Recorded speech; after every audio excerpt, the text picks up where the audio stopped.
합장해 주실랍니까? 향과 꽃으로 맞이하며 향과 꽃으로 맞이하며 향과 꽃으로 청하옵니다. 향과 꽃으로 청하옵니다. 향과 꽃으로 맞이오며 향과 꽃으로 맞이하며 향과 꽃으로 청하옵니다. 향과 꽃으로 청하옵니다. 향과 꽃으로 맞이오며 향과 꽃으로 맞이하며 향과 꽃으로 청하옵니다. 향과 꽃으로 청하옵니다. 우리 모두를 우리를 안녕하세요.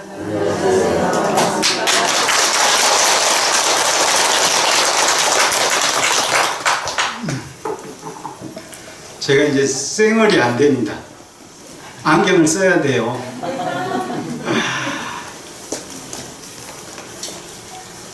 우리 종무 스님이 미리 말씀을 하시네요. 저한테는 개구장이 스머프입니다. 저는 오늘 개에 대한 말씀만 정말 경고했듯이 군사를 붙이지 않고 간단하게 말씀을 드릴게요. 통찰지를 갖춘 사람은 개에 굳건히 머물러서 마음과 통찰지를 닦는다. 근면하고 슬기로운 비구는 이 엉킴을 푼다. 이 내용은 쌍유타 니카야의 내용입니다.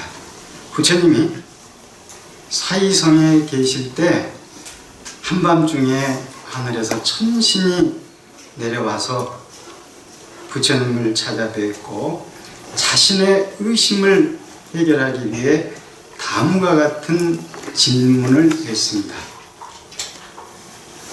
안으로의 엉킴이 있고 밖으로의 엉킴도 있습니다. 사람들은 엉킴으로 뒤얽혀 있습니다.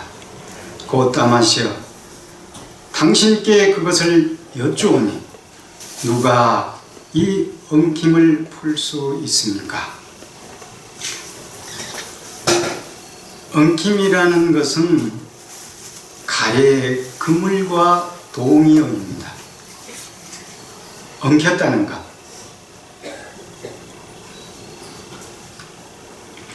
이와 같은 질문을 받았을 때 모든 법에 걸림없는 지혜를 가지셨고 신들 가운데 신이시며 재석들 가운데 최고의 재석이시고 범천 가운데 최고의 범천이시며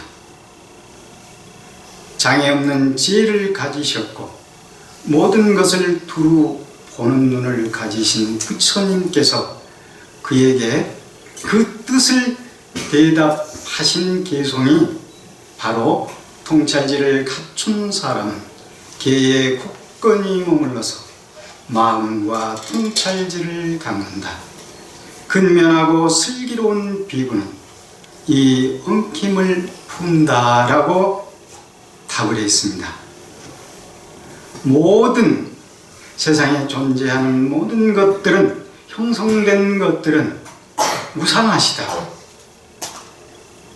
통찰지로 볼 때 그 괴로움을 역겨하게 되나니 이것이 청정에 이르는 도다.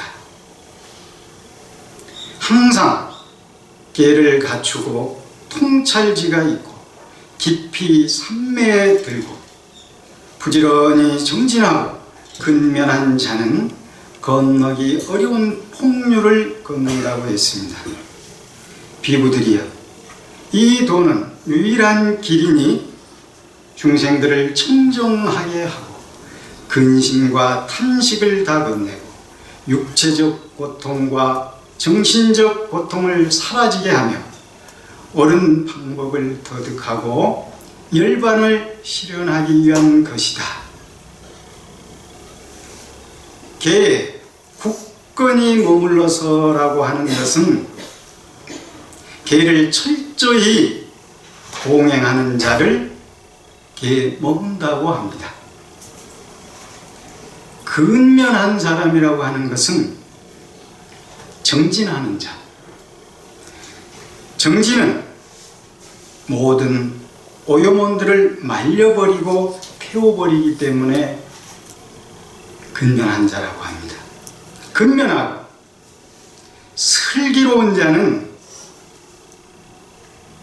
윤회에서 두려움을 보기 때문에 비구라고 하고, 그 비구는 그 얽혀있는 엉킴을 푸는 자입니다. 그는 도의 순간에 엉킴을 풀기도 하고, 그는 과의 순간에 엉킴을 푼 자가 되어 신을 포함한 세상에서 최상의 공양을 받을 만한 자가 된다고 했습니다. 그러시면서 부처님께서 천신에게 개송으로 말씀하신 내용이 바로 통찰지를 갖춘 사람은 그의 굳건히 머물러서 마음과 통찰지를 닦는다. 근면하고 슬기로운 비구는 이 엉킴을 푼다라고 그렇게 답변하신 것입니다. 개는 단속이라고도 합니다. 단속에도 5가지가 있습니다. 계목을 통한 단속, 마음 챙김을 통한 단속, 지혜를 통한 단속, 인욕을 통한 단속, 정진을 통한 단속이 있습니다. 계목을 통한 단속을 잘 갖추었고 잘 지닌 자를 계목을 통한 단속이라고 합니다.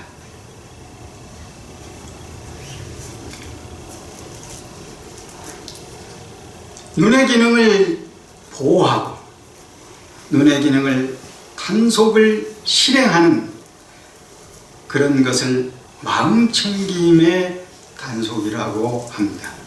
부처님께서 아집다에게 말씀하셨습니다. 세상에는 흐름들이 있나니 마음챙김이 그들을 저지한다. 흐름들의 단속을 나는 말하오니 통찰지가 그들을 저지한다. 이것이 지혜를 통한 단속입니다. 그는 추위와 더위를 잘 견딘다. 이것이 인욕을 통한 단속입니다. 그는 감각적 욕망의 생각이 일어났을 때 그것을 참지 못한다. 이것이 정진을 통한 단속입니다. 범하지 않는 것이 계라고 하기도 합니다. 받아가진 계를 몸과 입으로 범하지 않는 것입니다. 그렇다면 무슨 뜻에서 계라고 할까요? 계행이라는 뜻에서 계라고 합니다. 그러면 무엇을 계행이라고 할까요? 안정시킨다는 의미를 가지고 있습니다. 계를 잘 지녀 몸의 업등이 흩어짐이 없음을 뜻하기도 합니다. 혹은 지탱한다고도 합니다. 유익한 법들의 기초로 토대가 된다는 뜻이기도 합니다.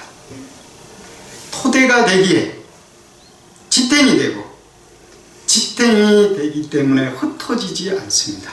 흩어지지 않기 때문에 안정이 되는 것이죠. 아시겠습니까? 네. 지게는 나쁜 계행을 털어버리는 작용과 비난받지 않는 덕의 성취라고도 합니다. 깨끗한 것이 그것의 나타남이고 수치심과 양심이 그것의 가까운 원인이라고 지자들은 말합니다. 이 계는 몸의 깨끗함, 마의 깨끗함, 마음의 깨끗함을 나타냅니다. 계는 깨끗한 상태로 나타나고 그렇게 얻어진 양심과 수치심이 그것에 가까운 원인이라고 지자들은 또 말합니다. 가까운 원인이란 밀접한 이유라는 뜻이 있습니다. 양심과 수치심이 있을 때 계가 일어나고 지속되는 것입니다.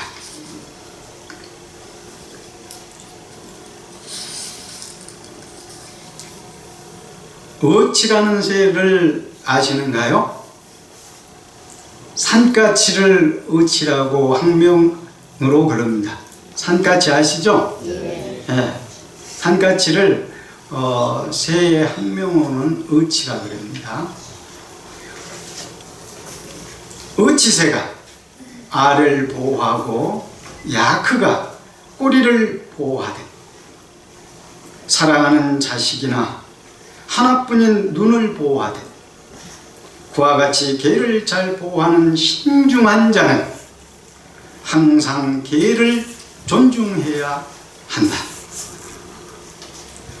계목을 청정하게 유지하면서 차라리 목숨을 버릴지언정 세상의 주인이 제정하신 개의 단속을 파하지 말아라. 가슴이 뜨끔합니다.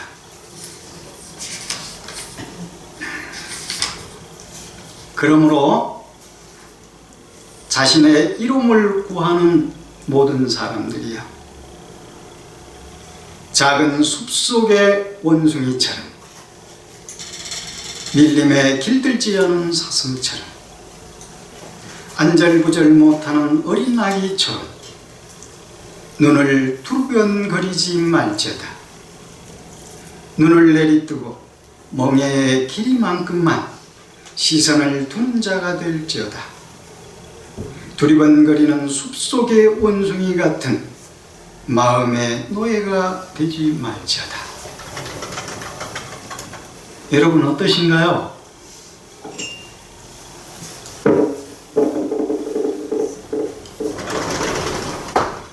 이쯤에서 부처님의 제자이셨던 계율을 청정히 지킨 마하미타 장로의 일화를 소개하겠습니다.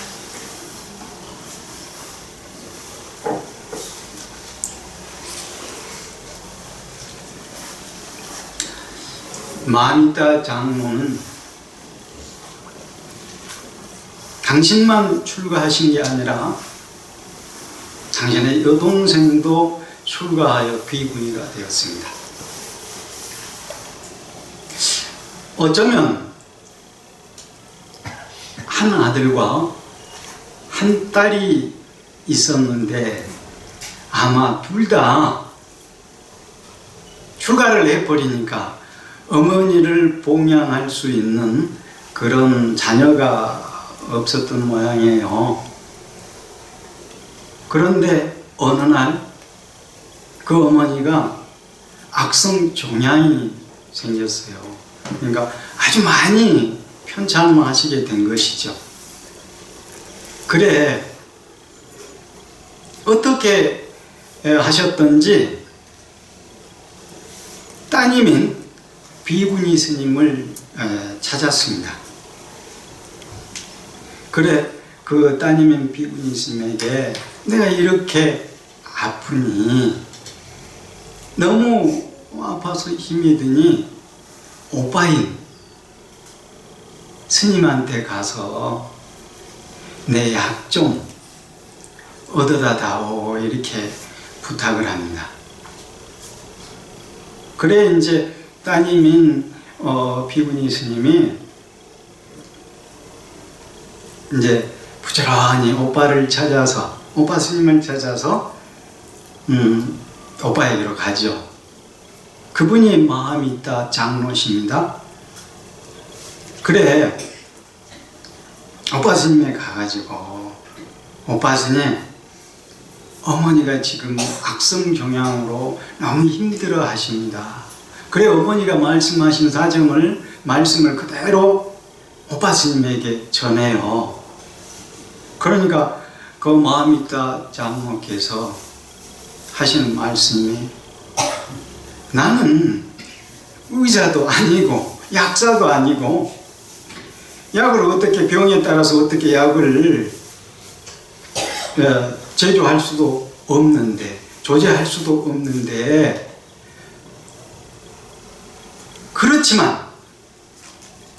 그렇지만 내가 너에게 약을 말해주겠다.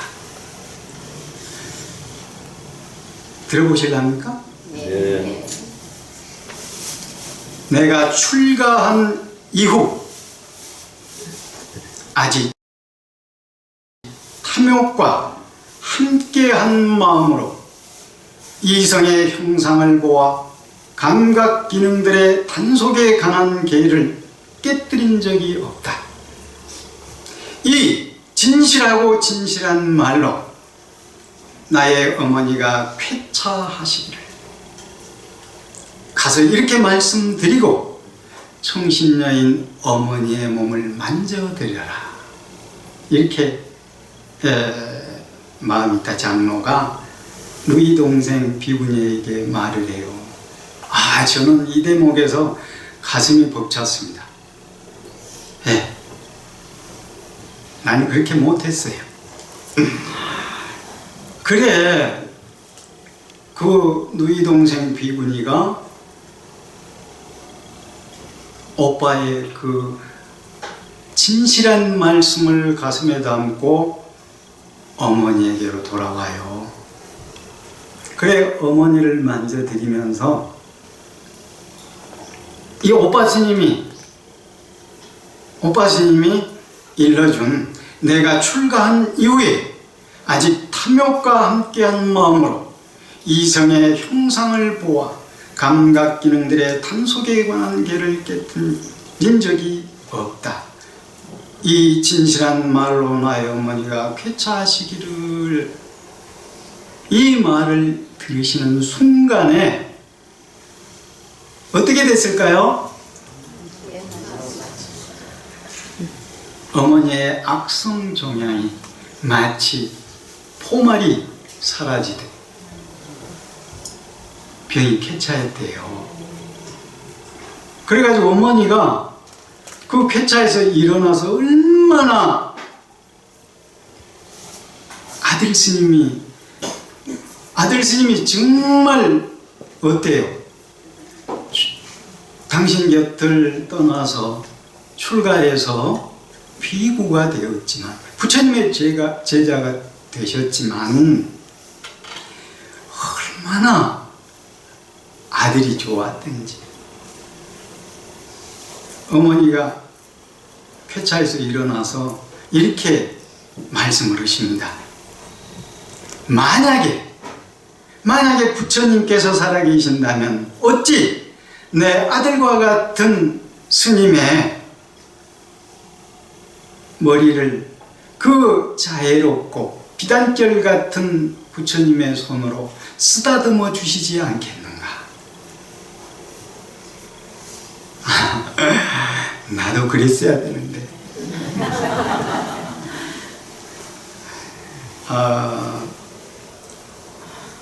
부처님의 제자분들 중에는 부처님보다 나이가 많은 제자들도 있었습니다. 그리고 부처님보다 먼저 돌아가신 제자들도 있었습니다. 그래, 그 돌아가시기 직전에 부처님을 한 번만 뵙기를 청해요. 사람을 보내서. 죽음에 이르는 제자가. 그래, 부처님이 기꺼이 문병을 하십니다. 그러시면서 제자에게 하시는 말씀이, 몸과 뜻으로 지금껏 살아오면서 허물될 일이 조금이라도 있느냐? 없습니다. 그래, 너는 분명하게 선처에 이를 것이다. 제가 그 말씀을 들었어야 되는데, 부처님의 그 생전의 기록들이 율장에 남아 있습니다. 다른 어떤 것들은 대승이니 소승이니 빨리어니 산스크리트어니 한역이니 우리말이니 혼란이 올 수도 있는데요, 계율만큼은 대소승을 망라하고 어느 누가 얘기를 해도 혼란스러울 것이 없습니다. 시대가 지나도 2600년이 지났다 할지라도 계율은 어때요? 우리가 도덕적인 부분과 도리적인 부분이 어때요? 시대가 지났다고 해서 없는 건 아니죠? 예, 계율이 그렇습니다. 계율은요, 엄정하고요, 기강이고요, 법도이고, 기쁨이고, 따뜻합니다. 누군가 생각나네. 제가 누구라고요? 관음사에서 누구죠? 네, 관음사의 영원한 윤화죠. 우리 해주 스님이 살아계신 한. 근데 우리 해주 스님이 오늘 이 자리에 안 계시고 글쎄 어딜 가셨어요. 내가 땡깡을 좀 놨는데 한 며칠 너무 둘이 또 가까이 있습니다. 콩깍지가 또 씌었죠.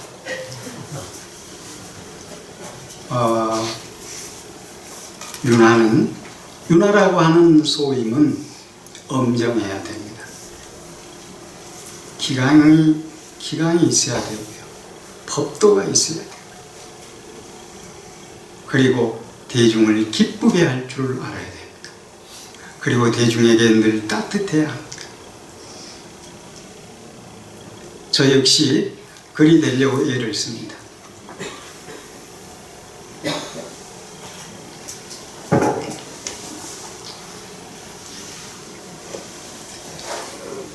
그러므로 마음이 따 장로처럼 다른 선남자들도 교단에 출가해서는 기중한 감각 기능의 담 속에 머물러야 합니다.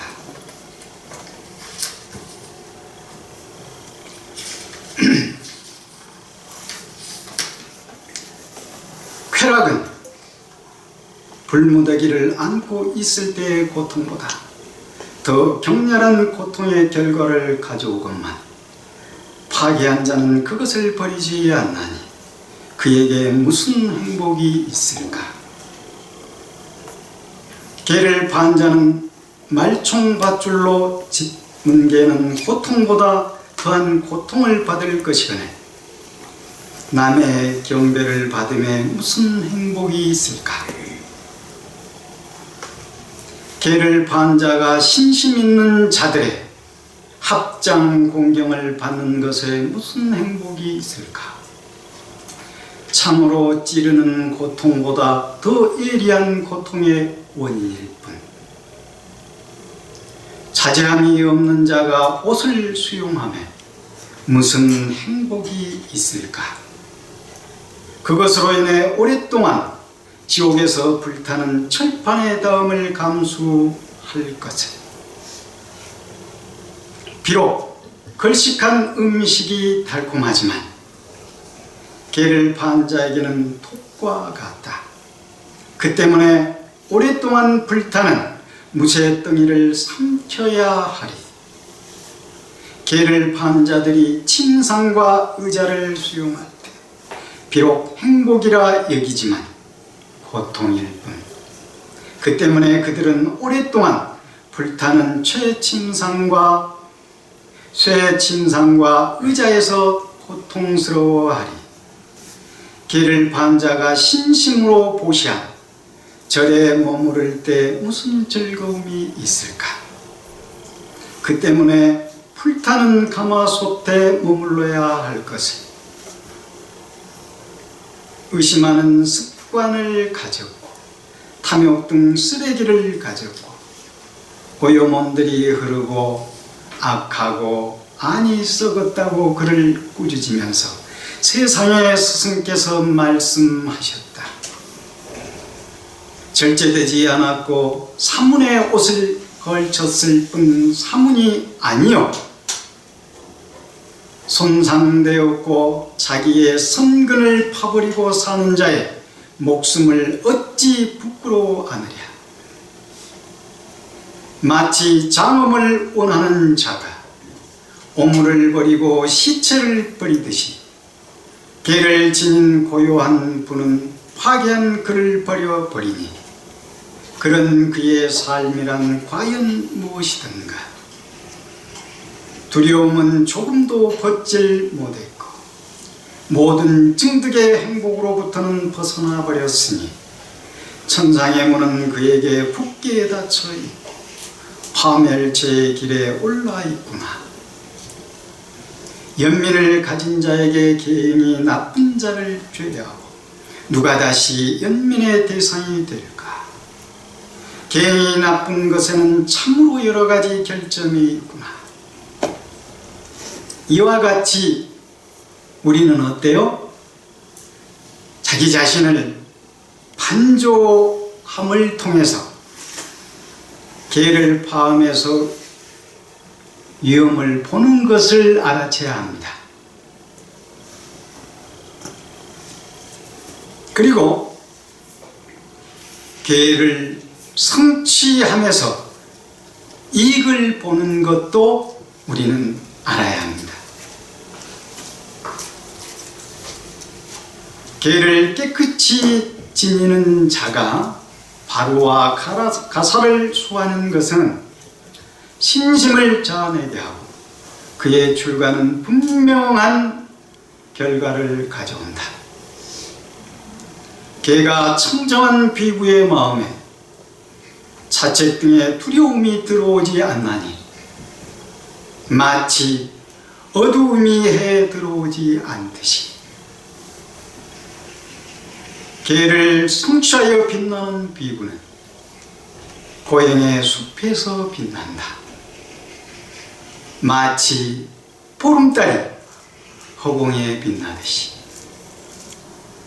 개를 지닌 비구는 그의 몸의 향기조차도 신들을 기쁘게 하거늘 개의 향기에 대해서야 말해 못하리.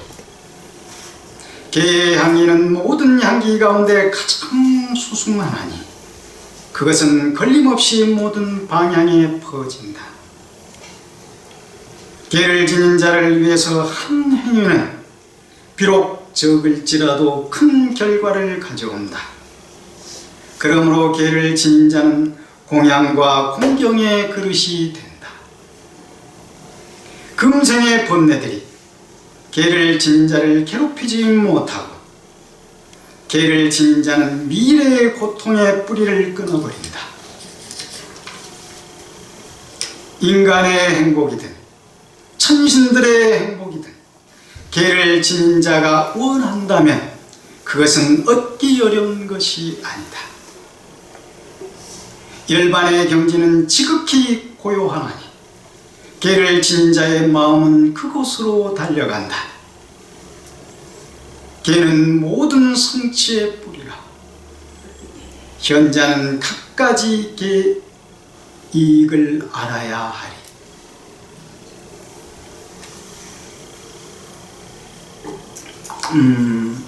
우리 개구장이 스모프가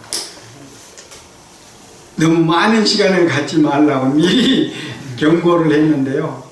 수없이 저도 그렇게 했습니다. 아이고, 짧게 해야지. 다 했어요.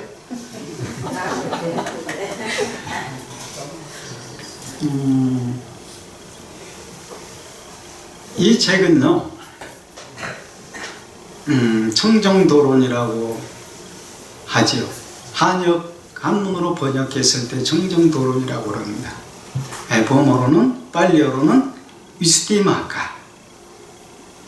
이렇게 이 사이즈의 이 두께의 세 권이 한 내용입니다. 그리고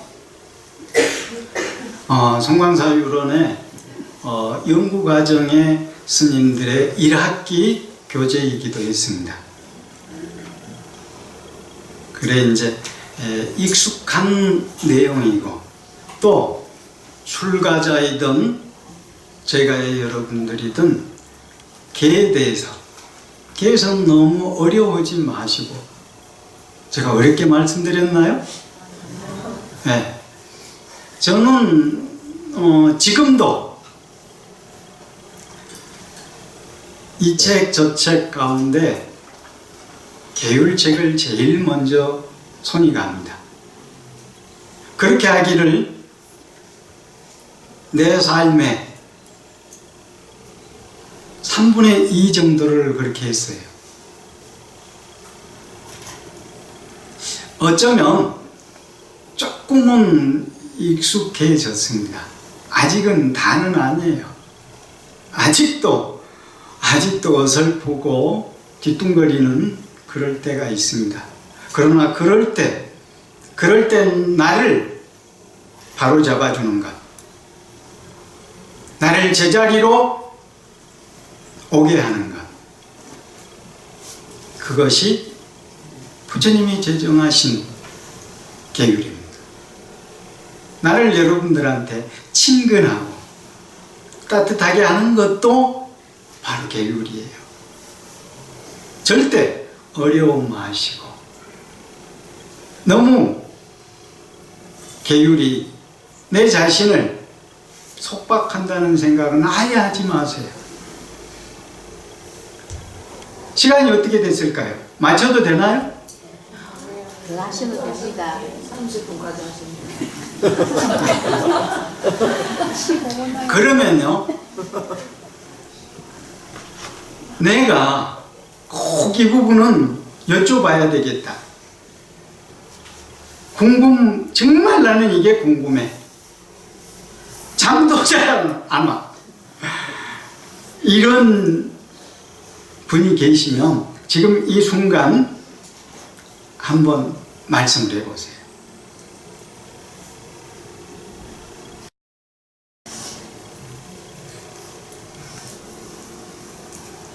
다 해결되셨나 보네.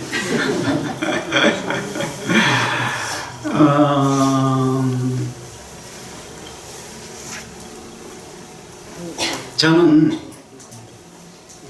어른 스님들의 은혜가 많았습니다. 우리나라의 큰 스님들을 가까이서 모신 그런 덕으로, 그러니까 그렇죠? 큰 나무에는 어때요? 그늘이 비교적 넉넉하지요? 예. 그런 큰 나무이신 어른 스님들을 가까이 모셨기에 어때요? 조금의 그늘을 만날 수가 있었어요. 여러분들한테 하나 말씀드릴게요. 부처님께서 제가 연구한 부분이기도 합니다. 연구했다기보다는 보았죠. 부처님께서 마지막 열반에 드시기 전에 유훈을 남기십니다. 6가지 유훈을 남기십니다. 그 첫 번째가 지금까지 내가 살아 생전에 설했던 그 법과 율, 여러분들 자등명 법등명 아시죠? 그 의미가 뭘까요?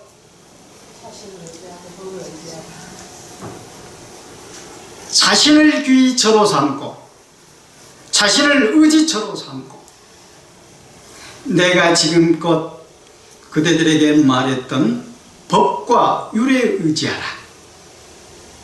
그것이 첫 번째 요훈이십니다. 여러분들 잘 아시죠? 그 다음에는요, 두 번째는 뭘까요? 첫 번째는 여러분들이 비교적 잘 아셔요. 두 번째는 뭐냐면요, 내가 죽고 나거든 그대들끼리의 부르는 호칭을 내가 정해주고 가겠다.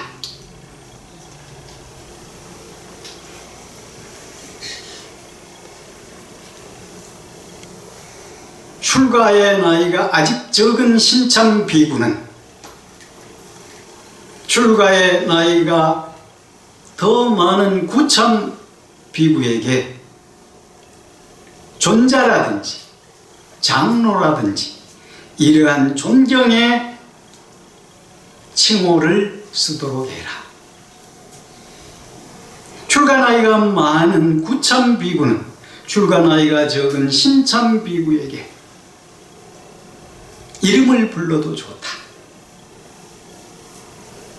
그래서 구참 비구 오래된 출가자와 갓 출가한 출가자가 서로 호칭에 관한 어떤 그런 어려움을 해결해 주시고 가십니다. 두 번째 유언. 세 번째는 뭘까요? 세 번째 요원은 내가 가고 난 뒤에 아주 소소한 삽세한 그 소소한 개는 버려도 좋다.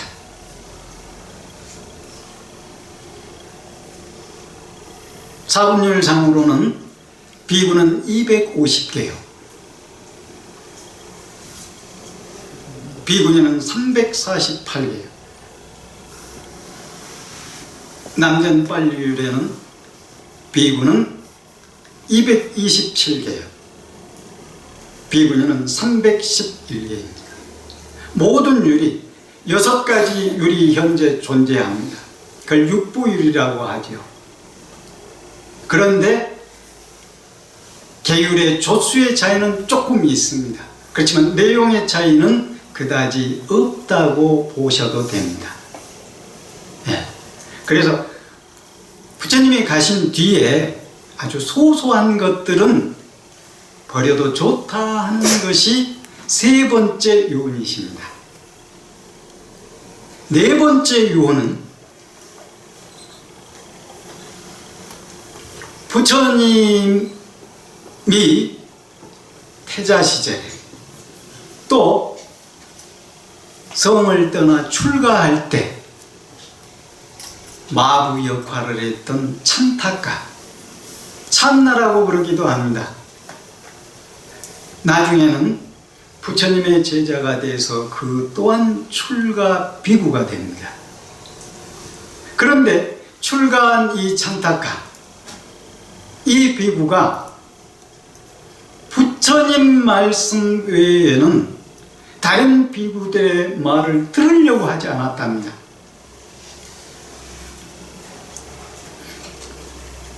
자기야말로 오늘날 부처님이 있게 한 1등 공신이다.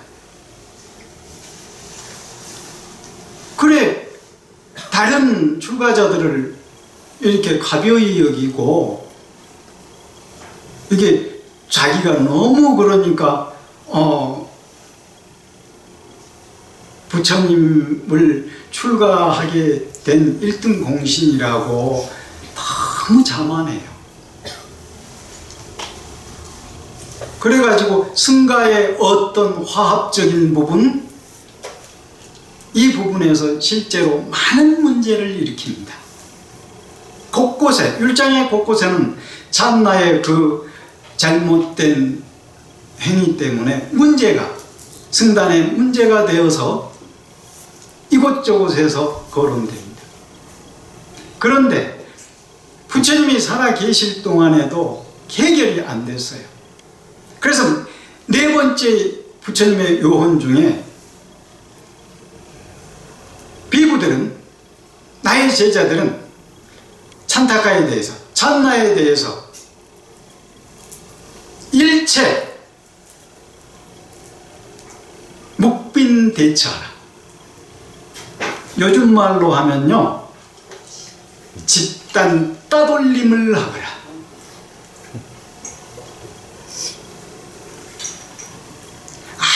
아무도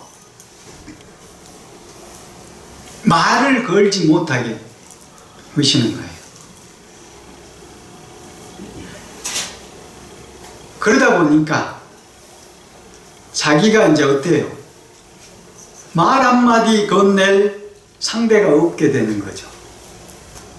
그런데 부처님 다음으로 따르는 비구가 있었어요. 이 찬나 비구가 바로 아난나 존자였습니다. 아난. 그래, 아난을 통해서 부처님은 아신 거죠. 너무 거만하고 자만하니까 모두가 모른 채 해버린 거예요. 상대를 안 해버린 겁니다. 그것이 부처님이 네 번째 찬나에게 준 큰 선물이었어요. 그래서 찬나는 부처님의 유언에 따라 나중에 뉘우치고 좋은 비구가 되었답니다. 다섯 번째 유언은 뭘까요? 다섯 번째는 간절하고 간절한 부처님이 제자들에게 말합니다. 지금까지 내가 그대들에게 설한 법 중에서 어떤 단 한 가지라도 의심나는 점이 있거나 이해되지 못하는 부분이 있다면 지금 말해라. 내가 가기 전에 제4차, 3차 부처님이 제자들에게 묻습니다. 그 구시나가라 사라나무 밑에 정말 어때요? 열반의 그림자가 이렇게 들이우고 있는 그 순간에 부처님께서 제자들에게 지금 물어라. 한 점의 의혹이라도 있다면 지금 나에게 물어라. 그것이 다섯 번째 유언입니다. 그런데 거기에 모인 제자들은 모두가 훌륭했던지 단 한 사람도 질문을 안 했답니다. 그래서 아난이 대표로 이 대중에는 부처님의 말씀에 대해서, 부처님의 가르침에 대해서 옥을 가진 자가 없습니다. 여섯 번째 유언은 뭘까요? 이 여섯 번째 유언도 간절하신 당부의 말씀입니다. 한순간도, 단 한순간도 방일하지 말아라. 게으르지 말아라. 그리고 정진해라. 그 열반의 그림자가 들이우는 그곳에 가봤습니다.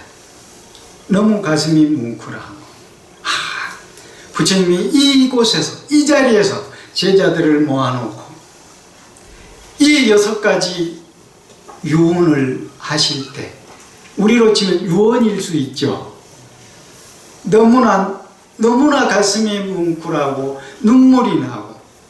네, 여러분,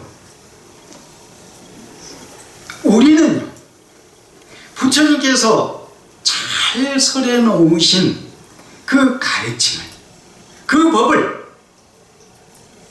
어때요? 따르기만 하면 됩니다. 이거요, 그냥 득템하는 거예요. 이보다 더 쉬운 게 어디 있습니까? 자기 자신이 만드는 게 아니에요.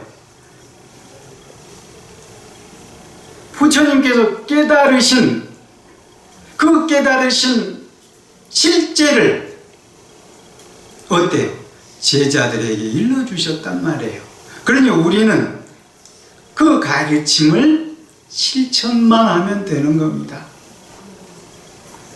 실천만 하시면 자기도 모르게가 아니라 자기가 분명하게 알게